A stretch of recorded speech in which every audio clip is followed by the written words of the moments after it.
All right, good evening, folks, and welcome back to El Nino Speaks. I'm your host, as always, Jose Nino, and tonight I have the pleasure of being rejoined by Jordan B. And how are you this evening, Jordan? Doing well, man. Doing well.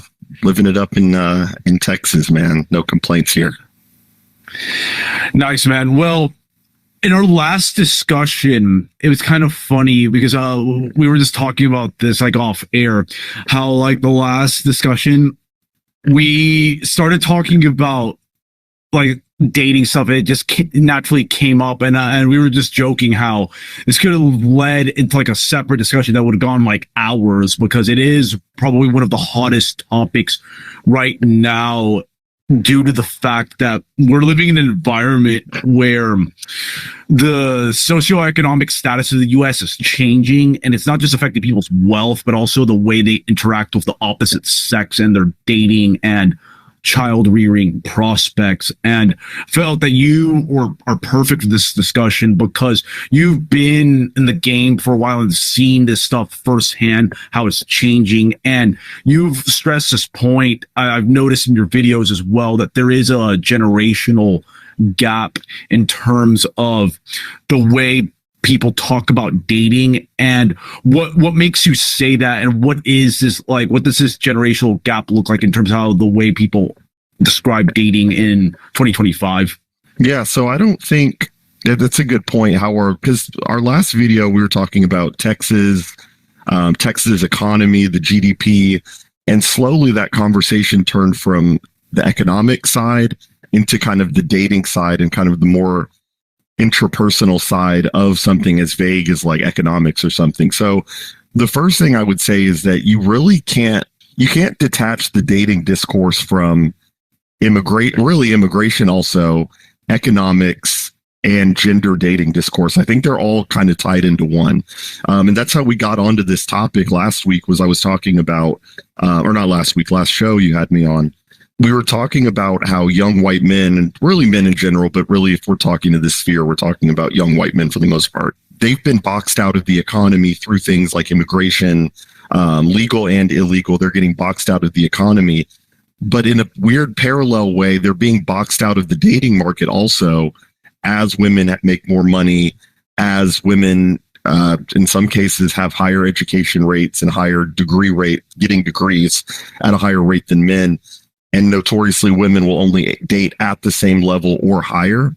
So as these women kind of elevate socioeconomically, there are just by math going to be less and less men that they want to date. In the same way, economically, there are less and less white men that they're going to want to employ because there's somebody who will do it cheaper. So that's the first thing I wanted to say, is that I think the discourse with immigration, economics, and gender dynamics and dating are all intertwined. I don't think you can separate them. As far as the generational divide goes, this is kind of, I think you saw this, what I got into it with about, was Stefan Molyneux. Twitter, I got into it with him a couple weeks ago. And the tweet that he had that really just kind of sent me off was, he had this tweet where he said very condescendingly to the young men, it's mostly young men who follow him. He said something like, "Young men spend an average of 19 hours a week playing video games. Could this be why they're afraid to approach women nowadays?" And to me, that tweet just perfectly encapsulates the generational divide with how we talk about gender dynamics today. If you really think that the reason that birth rates are down among white people is because of video games or something, then I don't really know what to tell you. I mean, that is just totally a tapped out, not having all your facts straight on the ground. You know what I mean? So what it reminds me of is, in terms of economics, it reminds me of how boomers say, famously, if you just walk into the CEO's office and give him a firm handshake and say, "Sir, I will work for you," then you will be employed by him. And that's really the same mentality they have when it comes to gender. It's the same thing with gender, because when you tell them about modern gender problems or dating dynamics, they will say something to you like, "Well, have you tried just walking up to a lady and saying, 'My lady, would you like to go on a date with me?' As if that's going to fix the world that we're in magically." And it's like, that is just that is not accurate, and that is not what the problem is today. So I think you can look at it a lot how they address economics with how they view the dating market. Yes, I'll talk about this experience because I used to have like that phase where I was like involved in like the so-called like pickup scene in games. Yeah. And I've I don't really do that anymore, but I can say this experience both doing the cold approach in person, daytime, nighttime, and apps as well. Let's be real. It's not so much that people, that guys are afraid of approaching women. It's that they know that they just look at it this way. When you get like a number, whether it's from like an approach or on a dating app, it's probably going to turn into a flake more often than not, or a non-response. Like it's not going to turn ghosting. Right. Yeah. Ghosting. Yes. And I've done this too. And I can tell you, I don't have the official numbers on hand, but when I was really hitting the pavement hard, it was not uncommon where I would get like maybe 10 to 15 straight numbers, cold approach or apps, whatever, like a streak like that went nowhere. Like you might get like a response, but it wouldn't turn into like a date or whatever. And for a lot of guys, you see this whether they approach on the street or on the or they get like a lead on a dating app. That's why that they just get ghosted, and that's why they get really demoralized. It's not so much that they're scared to make the approach or do like the online interaction. It's that the likelihood is that interaction is going to like go nowhere. And in fact, I remember this is more of like pickup lore, but there was a guy Paul Jenka. He was like this tall Harvard educated model that was like very well known for in like the whole pickup scene, doing a lot of like daytime approaches. And I think he even said that of like if he were able to get like 100 numbers or so, like 2% of them would like only go somewhere. And this was even before dating apps too. So like that's like even like more pronounced. So it's not just like just going up or just swiping. It's also, you have to realize too, the as you mentioned, that the socioeconomics have changed to the point where women are making as much, if not more, than men in certain fields and certain metro areas in the United States, coupled with the fact of the proliferation of social media, which a lot of social media apps, they function almost as de facto dating apps. If it has a DM function, you might as well treat it as Instagram. Instagram is more of a dating app now than it is like a social media app at this point without the DMs function. So yeah, 100%, man. It's because the ghosting thing is weird because, you know, in theory, you've done everything right at that point. You did what Molyneux said you should do. Oh, you just need to walk up to 100 women and then you're going to find your wife eventually. It's like, no, with the ghosting thing, the ball is totally in their court. And I think something that's a little different today, I think the dating apps have played into this, social media has played into this. I don't know exactly when this started. A lot of this is hypothetical. This is not hypothetical, but it's tough to get exact data points on a lot of the stuff we're talking about. It's more just like a general vibe you get from talking to younger people and just kind of being out there nowadays. But there's something that's changed, at least in the last, you know, maybe 10 or so years. Because 10 years ago, I think Tinder was just starting to get its legs, and you didn't have Bumble yet, and there was no Hinge. So something in the last 10 years has changed where there's almost like with women today, there's almost like they enjoy just being pursued. They enjoy just having 30 guys, 30 unread texts from guys who they don't even know their name.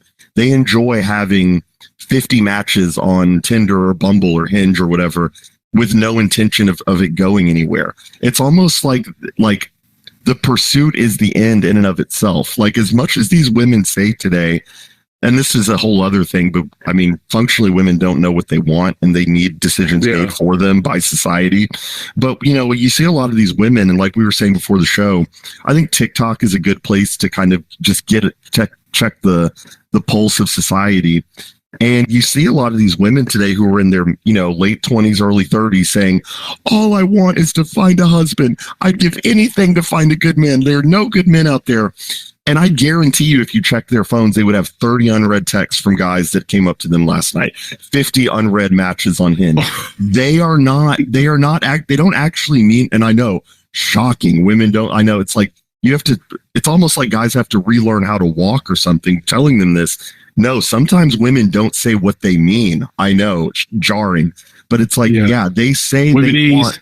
Yeah, exactly. And it's like, they say like, I want to be married. I want the stay-at-home mom life. It's like, but do you really though? You are bragging about being a corporate girl boss. You enjoy getting margs with the girls after work. It's like, I don't think that they want it as much as they say they do. They really enjoy the freedom. Freedom is very appealing. Responsibility isn't very appealing. It's as simple as that. But yeah, I mean, a lot of these women that say that they want a husband and kids, multiple dozens of unread messages. The game is the pursuit, and they get gratification and dopamine from seeing guys flocking to them. And that's what the social media and the dating apps have proliferated today. I cannot tell you how many times I've talked to a lot of like fitness chicks that will tell me like straight up that when they're feeling bad, like they have like a bad day, they say like whenever they just check their social media or their dating app, all like the attention just cheers them up immediately. Like, yeah, that's the exact example I used on the Stefan Molyneux video. The other thing he said that sent me for a loop was he said, why aren't women getting attention anymore? And that just shows me that he is out of touch with the game. Women get more attention today in 2025 than any woman in all of human history combined before. You have mids who are fours on the dating apps, having guys juggling, riding unicycles. Can I do a trick for you? Can I tell you a joke? And it's like, this is actually not normal. And, this is what I was saying before, is that Richard Spencer and I had a brief little debate about this over dinner a couple weeks ago. I think the thinking among at least older people, who I'd put Spencer in that crowd, he's 46, which is, I'm 31, I'm unk too, it's okay. There's this idea that what I'm doing is complaining about the nature of hypergamy. So Richard said that, well, Jordan, it's always been this way. The top 20% of men have always gotten the 80% of women. That's just how it's always been. What I would say is you just cannot ignore the role of technology the role that technology is playing today. That may have been true, but it was never this readily available. It's like sports betting. Gambling has always been a facet of sports, but we wouldn't say that, well, it's not any different because gambling's always been around. The difference is that you have a supercomputer strapped to your hand, and you can get, as a woman, attention any time of day, and it has like an accelerating effect. That's what I would say. So it's a little different than just saying, well, it's always been this way. I don't think it has. Yeah, it's I think it's like an accelerant into something that will turn into a social crisis, because there may have been like an 80-20 rule, but it's now starting to turn into like a 90-10, and in some cases almost like like a 95 like 5 rule, because that's going to create massive, like these type of like sexual imbalances are oftentimes like a harbinger of a huge social crisis, even like a revolution. The Arab Spring. Yeah, I was about to say that. Yeah, that's totally real. And I mean, you're seeing that in countries like China, because of their one child policy that they had for a while. There were a lot more men, just like there were 120 men for every 100 women. Yeah, there's actually a similar thing in India, but the dating apps, it's like 90% dating apps and 10% females. Exactly. And that's what their society looks like. It's like, you have a lot of it's just a numbers game. There are just more men in those societies, not here, but in those societies, and it is causing a little bit of social unrest. Look at South Korea. This might sink them, the gender stuff. And for all the people that say that, because I get this criticism a lot too, that, why are you focusing on the dating gender stuff? It's kind of irrelevant, and it's all it is an outlet for people who aren't social. It's just a way for them to channel their anger into something. You're just giving them fuel. And it's like, how can you say that the gender stuff doesn't matter? This is literally, we're talking about the next generation that will or won't be born. I think this deeply matters, and this deeply matters more than red versus blue BS politics. It definitely matters, like objectively.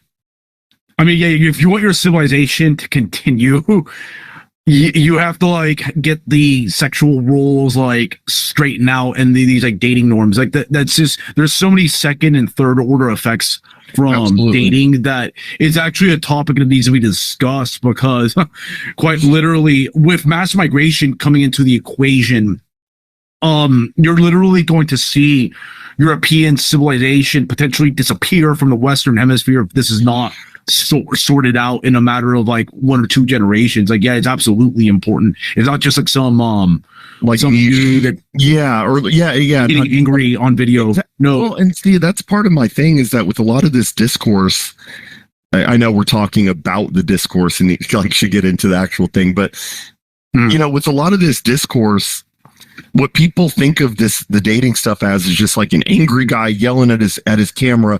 I really try to not fall into that. I try to stay very level-headed and be like, look, these are the problems. If we want to have a successful civilization, we need to address the gender issue. And like you just said, you know, with the mass migration thing, obviously we're not, neither of us are like Aryan, you know, hailed from Norway guys, but that is the reason that I use the language I do in my videos and say that the gender war is a war on white men primarily. Now, anybody can listen to my stuff, anybody can, and still, you know, glean truth from it. But in reality, you know, who's going to be I mean, for the most part, who are going to be the ones bearing the children that create the airplane or create the telephone? It's mostly going to be white people, if we're being honest. And if they're not having kids, then we're really sitting in like idiocracy territory, and that's why it matters, you know. 100%.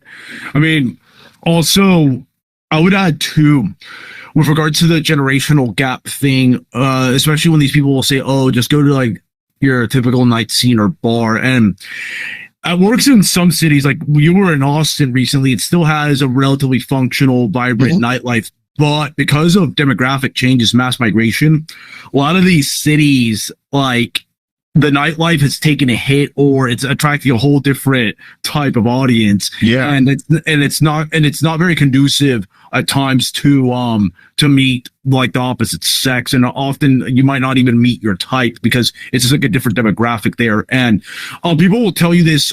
Michael Sartain, for example, he's got some quirky views, but he's one of the few people, I believe he's close to 50, who's been in the pickup scene and has seen it from like its inception to the way it's transitioned in the social media age and the dating app age. And he says it that a lot of like the dating advice from dudes shilling dating apps content to the guy that's saying like, oh, just walk up, give your potential partner a firm handshake. That a lot of this stuff, that stuff is just outdated. He's like, he actually promotes IG a lot and social circle stuff, but yeah, like people don't get that third spaces are dying in a lot of parts of the US and for meeting people, and that's why they're either forced to go into like the Shark Tank that is like the dating app market, or they have to like turn to feckless approaches during the daytime or nighttime that will often also go nowhere. I mean, it's not easy at all. It is a uphill struggle, and it does require you to actually get kind of skilled along the way. But it's not as simple as some people say. But yeah, that's just like the warning I tell a lot of people, having also been a part of that scene. I mean, exactly what we're talking about. It sounds, if you just took out the words women and men and gender, it would almost sound like we're talking about the job market today. Yes. You know, like if you just took out the descriptors, cannot separate. They are literally inextricably linked, because what we're saying right now about how, you know, the dating, the advice is outdated. Nobody will hire me. I've put out 1,000 applications and nobody will hire me. It's the same thing as getting 1,000 numbers and I still don't have a GF. It's like, there is a direct parallel there that I don't think you can ignore. And yeah, I mean, the other thing that you said is the third spaces. We're going to cover this on me and SW show on Monday, but it's really about the death of the third space. And, you know, a lot of leftists like to talk about, you know, it's because we don't have walkable cities and we don't have public transportation. That's true to an extent, but why is it that way? That's another why? And who is causing it? That's a race problem. So now we're getting into race, economics, and gender. And again, they're all tied in together. And yeah, dude, people don't. I mean, there was a story a couple months ago here in Dallas about a woman. Pretty woman, blonde hair, 25, and she was visiting from Houston with her boyfriend. She went out to Uptown, which is like where the SMU grads go. It's like a more upscale going out. Yeah, it's very nice. I love Uptown. Yeah. And she was walking across the street with her boyfriend, and apparently her hand brushed a Mercedes Benz that she was walking across the street. She was like walking across an intersection, and she brushed a Mercedes Benz with her hand.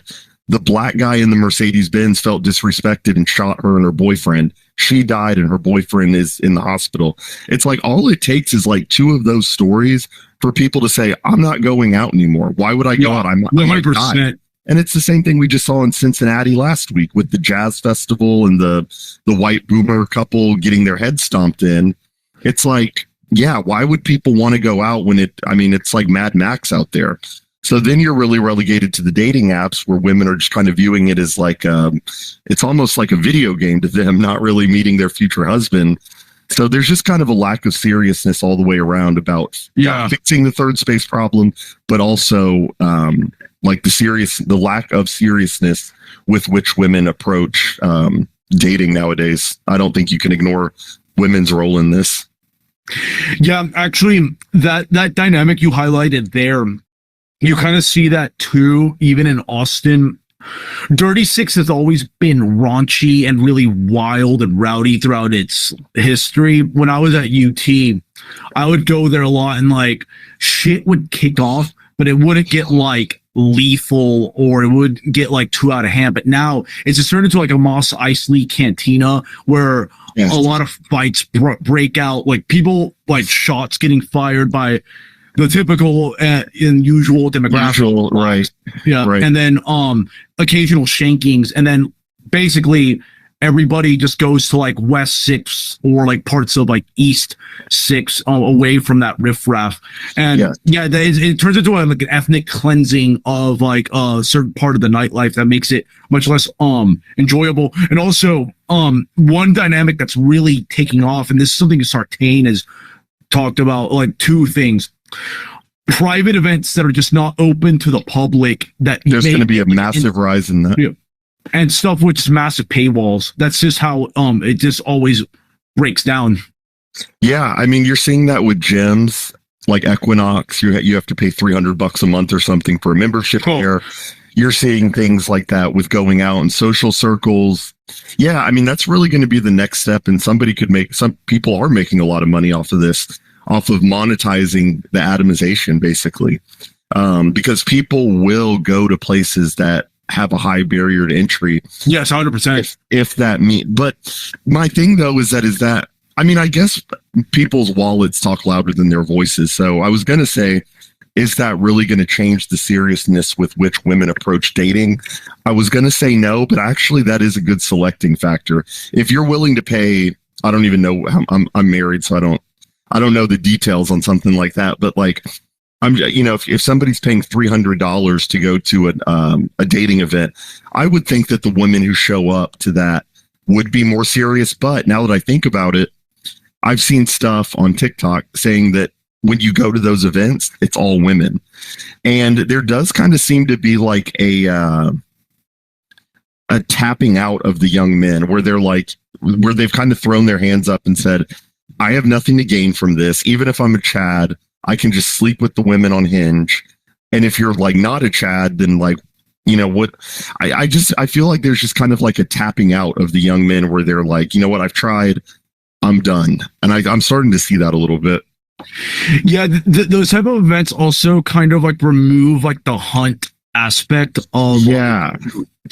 I get that sense as well. Well, also, if there's like a stiff barrier of entry, a lot of dudes that are basically economically dispossessed, they're just not gonna like be in the game. And yeah, like Chad guys, like the guys that have the money, they could probably do that, or they probably have like IG and their dating apps on point, and that kind of just accentuates that problem, which is gonna really accelerate, in my opinion, because of the fact that society is just becoming more atomized. Like let's face it, that's why like people can like criticize apps and social media as much as possible, but when like your civil society is practically dead, you have to kind of go where the action's at. Like for some people, it's the only option, because sometimes you don't even have like a nightlife. Like in Austin, I from the time I lived in Austin, I actually rarely had to go on dating apps because you could find, action in like the nighttime and daytime. But for some people, they're not like privileged to be in these type of cities, and sometimes they can only rely exclusively online. If they're lucky, they can find like a church or something. But exactly. Yeah. I mean, that's one of what Spencer's counterpoints was to when I was talking about the dating app problem and how women kind of use it as a way. I said that it's kind of the way an addicted gambler uses a slot machine. Like if you're feeling down, go pull that lever and watch the numbers spin. That's how women are using the dating apps. It's not as a way to find a husband, but as a way to just like boost their confidence, prove their sexual market value. But, Spencer's argument was that, well, if that's the case, why are the dating apps more populated by men than women? I don't view that as an own at all. I don't view that as disproving my point. I think men recognize rightly that that's where the action is. They don't want to go out and get shot or robbed, so they go to the dating apps where they think maybe there's some action happening. But the stats bear out what I'm saying, because the average guy has to swipe hundreds of times before he gets a match. Women are matching every swipe. And, you could say that that's nature. That's how it's always worked. But like I think we've established, there is an accelerant factor to the dating apps and technology. You have people writing chat GPT scripts to do like pipelines for their responses and stuff. It's getting insane out there.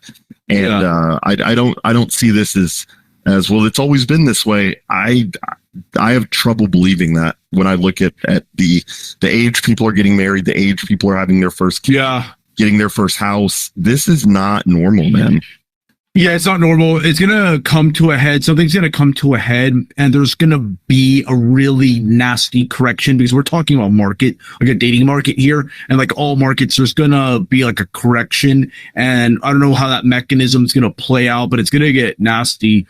I wanted to ask you about this because I'm not as informed about this whole situation that popped off with that T app. What was that all about, and what's your general take of how that's gonna impact like dating? Yeah, I mean, so the T app was TEA, for anyone listening. The T app, just picture a cup of tea. That's what the slang is now for gossip. So what's the tea? That means what's the gossip. So the app was called the T app, and essentially all it was women getting together and throwing up red flags or warning signs about men they had dated or slept with or whatever.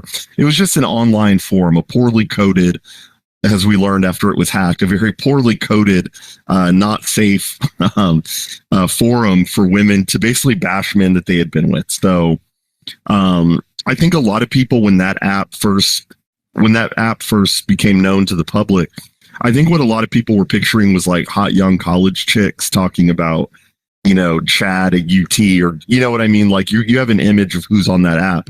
Well, come to find out, it was actually very unattractive women, but that's even kind of beside the point. What apps like that function as, or not even function as, but what apps like that do, what the result of that is it further alienates men from the dating scene. Because people say, well, what do you have to lose if you walk up to a girl? What do you have to lose if you go on a date with her? Well, the example I used on Twitter was, let's say, you had a couple too many beers at the date with Stacy, right? And you ask her, hey, did you want to maybe come back to my place and watch Netflix? And she recoils and goes, oh, no, you're violently drunk. Yeah. I'm not going home with you. I felt scared. Next thing you know, she's saying that you almost tried to kidnap her or rape her or something in her T-post. Next thing you know, cops are at your door. That sounds extreme, and I'm not trying to despair. I'm not trying to doom post here. What I wanted to do later in this video is kind of get to solutions and what I think the future looks like and antidotes to this. But there is a genuine concern that the wrong touch, the wrong asking back to my place, the wrong, do you want me to give you a ride up to my place, whatever, results in you being labeled a rapist or he tried to human traffic me. You know, you've seen that a lot. And it just functions as a way that it functions as further alienating the men from the dating market. So, I mean, yeah, the T app was interesting, and it at one point was the #1 app on the App Store, which tells you a lot right there. That tells you a lot that it was the #1 app. It beat out ChatGPT for a couple weeks. And women really want to not only bash men, but also what that does is it allows them to flex their sexual market value.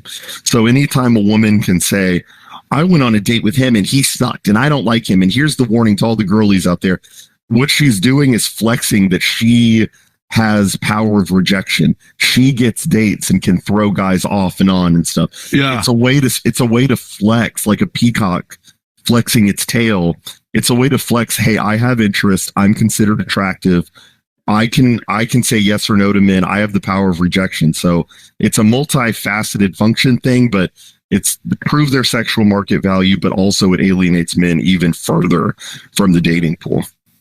Do you think that app has staying power, or will it be like a kind of flash in the pan? I think that kind of app does have staying power. The only thing I would say is that the reason that app isn't that relevant is because it's probably already happening to some extent on Snapchat or like the don't date him at like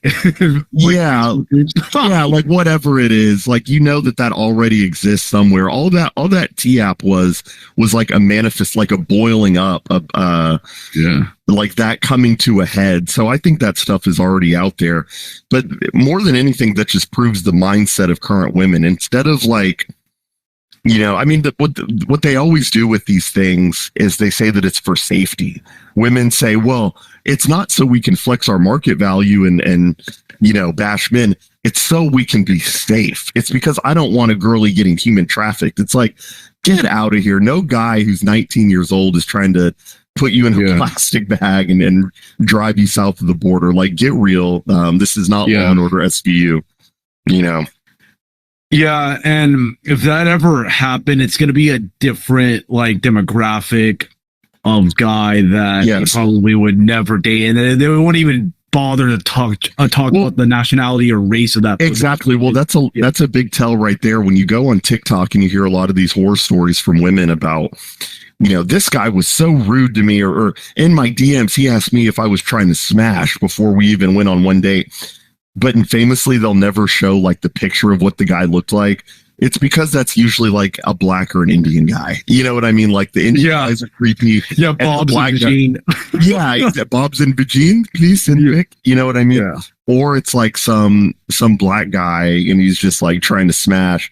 I have a feeling that is very rarely like, you know, Austin who goes to Clemson. You know what I mean? Like, no, it's not. No, it's I feel like that's really not the case here. Yeah, I mean, I've rolled with some black dudes like in the pickup scene, and they get hyper direct. Yeah, but you know, you know, maybe there's a place for that nowadays. Maybe the dating market is such now that like you have to do like the Andrew Tate approach, but that's part of the thing that. Yeah. You know, part of what I do with the gender stuff is part of the reason I wanted to even kind of get in this little niche was because I think that there needs to be some form of gender analysis and gender advice for young men that is somewhere between this, and I'm Catholic, so I say, you know, I'm criticizing my own here, but this something between like this Catholic soft boy. If you're just a sweet guy and you tell her how much you love her, then she'll be yours forever. This 1950s era advice. But there has to be something between that and Andrew Tate, complete hedonism, complete hypergamy, this I'm going to have a cult of 9 wives. Something has to exist in between that. And as long as that doesn't exist, you are, and I don't want, I'm not anti Andrew Tate. I'm not saying I want to, don't listen to him because he does give some good advice. It's just, it's not moral, and I don't think that's the path to go down personally, but there has to be something that exists in between that. And that's the niche that I'm trying to fill. Yeah, that kind of stuff is not really my speed, but there's stuff that you can learn, in my opinion, because I've generally figured out some ways over the years after coming back to the States in 2016. And yeah, I want to go back to one of your points that 2015, 2016, there was definitely like a notable shift in dating in the US. And then like I was like, oh crap. So I had like adjust. There are solutions to this stuff online, finding the right people and all that, but you have to like, first off, you got to reject the old order, the old model, because it's just not going to cut it. You're going to be in for a really miserable time. Yeah, I mean, some of the stuff, I guess we could talk about this. Some of the stuff that the pickup artists got right, I would say, is like shit testing. You need to shit test them basically, and kind of neg them a little bit. Approaching a woman or even on a date at some level shouldn't just be like this fawning, like, so tell me about your day. Tell me all about you. Like, that's really not the way to do it now. You do need to show that, like, you have value. You have value independent of her, and she's on your time. You're not on her time. That stuff is fine. I don't think that that's immoral. Like, that's playing the hand that women have dealt you, basically. Yeah. If we're being honest. So I don't see anything wrong with that kind of stuff. What I'm talking about is like the anti-moralism, I'm going to have 9 wives and 7 kids. And it's like, yeah, that's a way to go. Yeah, I'm not really down with that, but there's like some overlap where you have to have like the type of dominant, more masculine energy and not be like a simp or like a trick like Thank that. you. Like, yeah. Yeah, I mean, the simp thing is what I covered with JF Gary Epi when he was on my show. I really wanted him to break down the simp from like a biological level, like what's the role of the simp. And my opinion is that, and I think the simps are some of the biggest. I think women don't behave the way that they do today if there were no simps. The simp basically gives them justification for behaving the way they do because they go out there and they act like trash and they're 30 body count, but there's always a suitor waiting in the wing ready to pay for her date. That is just positive. That is positive. Yeah, literally, dude. And that just offers positive feedback for their poor decisions. If women behaved a certain way and had certain markers of like, oh, she's not dateable, she has a tattoo or something like that. If that eliminated them from the dating pool and there wasn't a simp who was ready to like scoop her up, then you would not see kind of the proliferation of this behavior, But guys are simps and they value acceptance and they value the cooch over anything, really. And it plays out in their behavior. Yeah, I actually think a lot of this is like addition by subtraction, in the sense that to quote the late Alan Roger Curry, who was like a kind of like predecessor to that whole pickup scene, he says no free attention. That's like that's his motto, no free attention, because a lot of these guys are just like drooling over oftentimes like mids, like over these chicks, and even like pain. I've seen these horror stories too on those don't date her groups when I was in Austin, of dudes dropping like close to 4 or 5 figures on multiple across multiple dates with chicks that are just like average at best. And I'm like, dude, like, yeah, that's I mean, what they're probably trying to do there is show that they have money and that they'll attract a woman by their resources. But if you're attracting a woman because for the sole purpose that you're throwing money down, that's not even the kind that you would want to be with long term. Now, I'm not in favor of this. I'm I come at it from a more moral lens. If you want to go get laid, then sure, maybe that's the way to do it, and throw money down if you have expendable money like that. Yeah. That's what your goal is. But, a lot of these guys, I do believe, there was a clip that was going around a couple months ago of Tommy Lahren and Laura Ingraham. And Tommy Lahren was just going off because she's been twice engaged and she's not married. And she's hitting that 30-year-old age where she's feeling the clock tick. Oh yeah, that's something. No, and honestly, she still looks pretty good, but she's like the perfect example of what we're talking about. She said something like, "The men today just aren't serious, and they would rather play video games, and they are not here." Oh, don't get me started. But they would rather play video games. They're not serious about commitment. Blah blah blah blah blah. And it's like, I talk to young men and maybe there's some selection bias here. The guys I talk to are more right wing, fair. But the guys I talk to do want to get married. They do want to have kids. I'm all for having fun in your early 20s and even maybe up to your mid 20s. But I think for the most part, guys today are looking around at a dating sphere where they're like, I want to get married and I want to procreate, but the women are the ones who aren't serious. And the women will never admit that because I know, man, women really just don't like to take responsibility. Never noticed that. Yeah. And it's like, they don't want to admit that a lot of the dating stuff is their fault. And it is, they're the ones that choose, basically. They are, outside of cases like procreation by rape, which is statistically non-existent. Outside of cases like that, they are choosing who they sleep with. They are choosing when they have kids. And, if we're looking at a gender birth crisis right now, I can only find one place to place the blame, Yeah.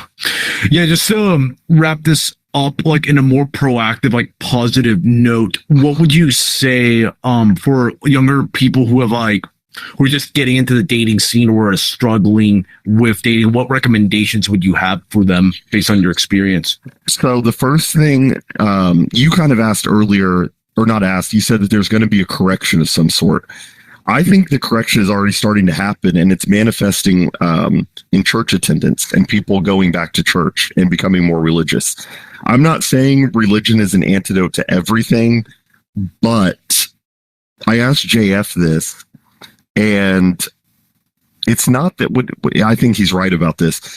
It's not that religion is the antidote to the gender dating problem right now, but what you do when you meet somebody at a church or a tight-knit community like that, which really it's just church at this point, you're already pre-selecting out 99% of the BS.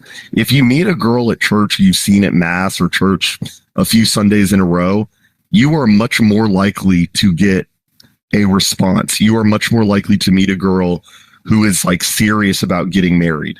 So I think that the correction is going to be in the form of religion. And I think that is a good antidote to what we're seeing today.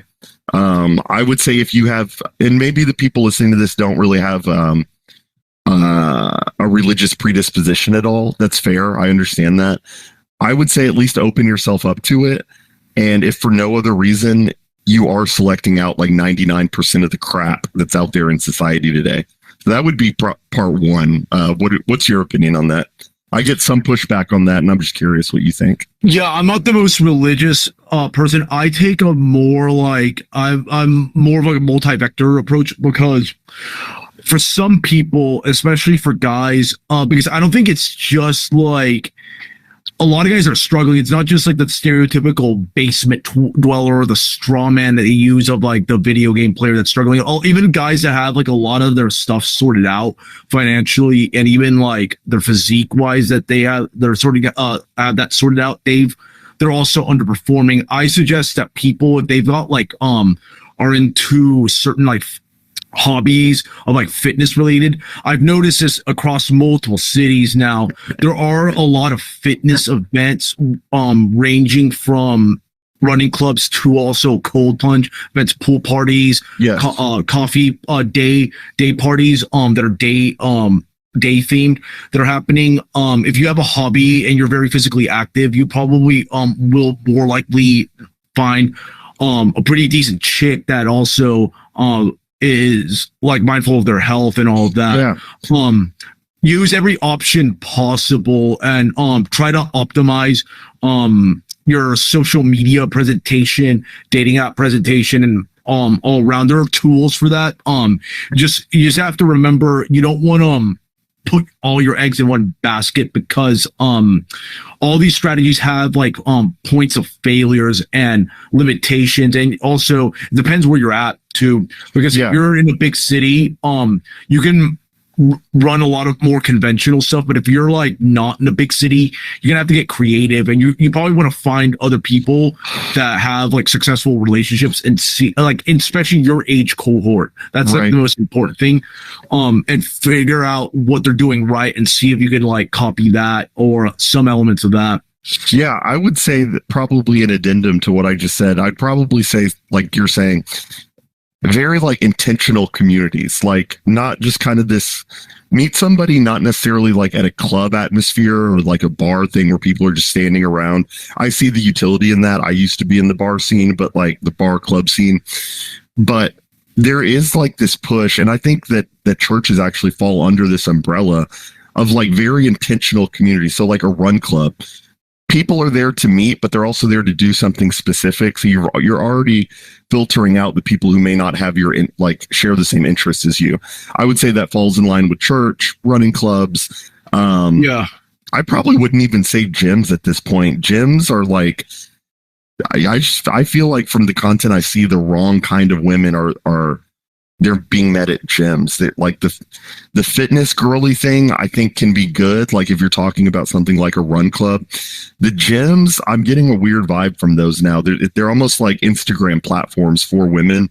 Very bizarre vibes from the gym these days. But yeah, I've dated several chicks from like gyms I've gone to in the past. It's a mixed bag, and if you're like a person that's really into fitness and like you're really plugged into like bodybuilding, men's physique or whatever, you can find probably a partner, but like it's not as easy. Like I own an old personal trainer of mine who dabbled in bodybuilding, like met his girlfriend like at a gym and that, but it's not it's not the best spot for people that are just getting into this like game. It might be good for some guys who they're a little bit have, like, further in the game. I mean, that kind of ties into it. The next thing I would say is probably, and Nick Fuentes has talked about this. This isn't like groundbreaking, but something like maxing out your skills. Like you need to be, really the big thing is being outcome independent and having independent value.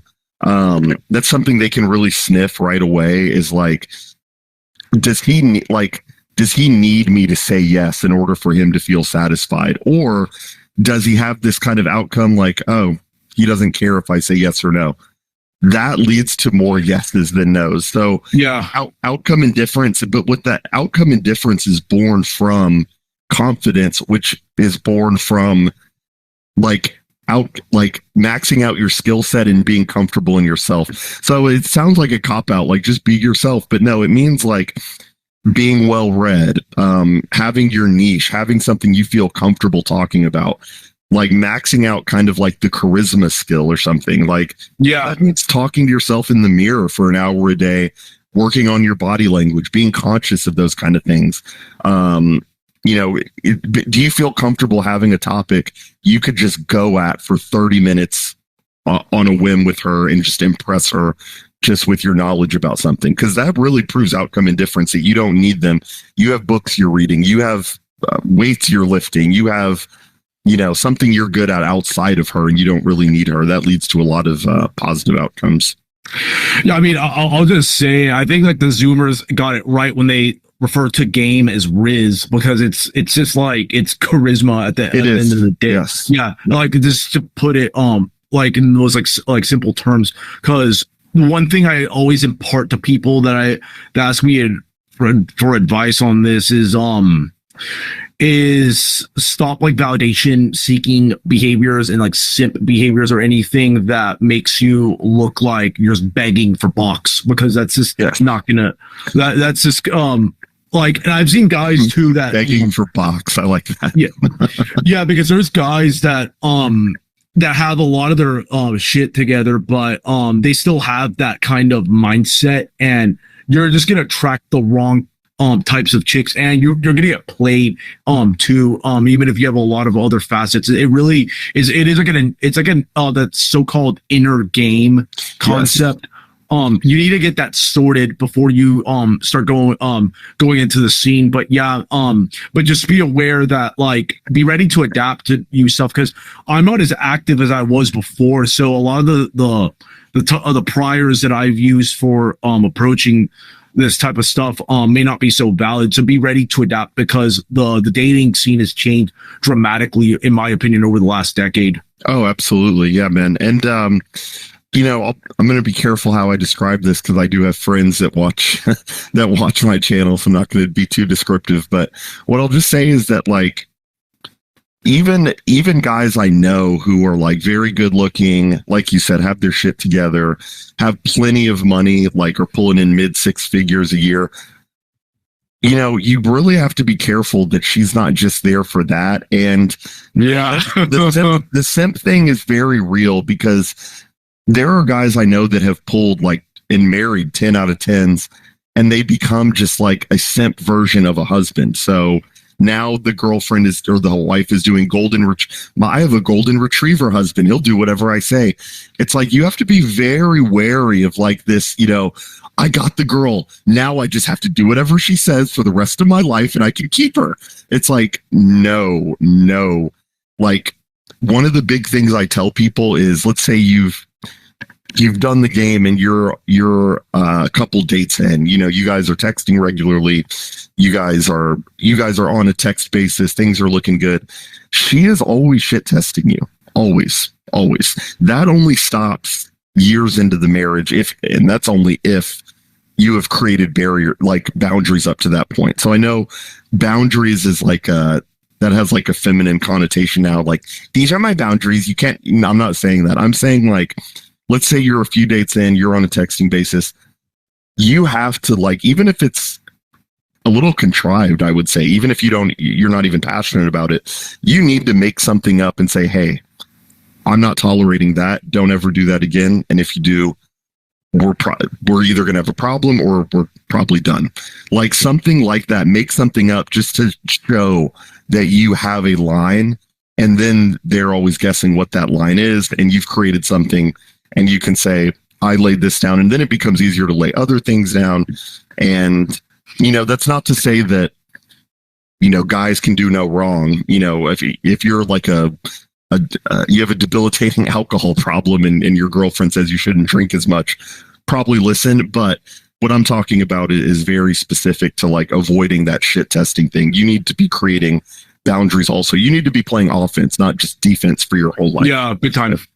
Big offense guy. You need to be laying barriers down. You need to be negging a little bit. You need to be poking and prodding, and not just this, like, happy wife, happy life, whatever she says goes. And yeah, no, format. I do it. Yeah, like, you have to really avoid that. And if, you know, I would even say that even if that means going up to girls you have no shot at getting, whatever, just practicing that. Get used to rejection. Practice that charisma in the mirror, even if you need to, until it sounds good. Yeah, I'm a big believer in that. Play offense, not defense, man. Yeah, 100%. Well, I think this is a great note to end the episode on, Jordan. But before we leave, yeah, let the audience know where they can keep up with your latest work, because you seem to be a lot more prolific now. Yeah, man. I'm really trying to upload a lot more. I'm trying to actually grow my channel for the first time in years. So youtube.com/Jordan B videos, exactly how it sounds, JORDAN B videos. And then on X, it's Jordan B videos, but it's VIDE0S, not O. Got banned and had to recreate an account. So yeah, YouTube and Twitter are the two places that I post on the most. And my backup videos are on Rumble, Jordan B videos also. Fantastic, man. Well, for those of y'all that enjoyed this episode, just make sure to subscribe and share it with friends, family, and other acquaintances. And with that, El Nino has spoken.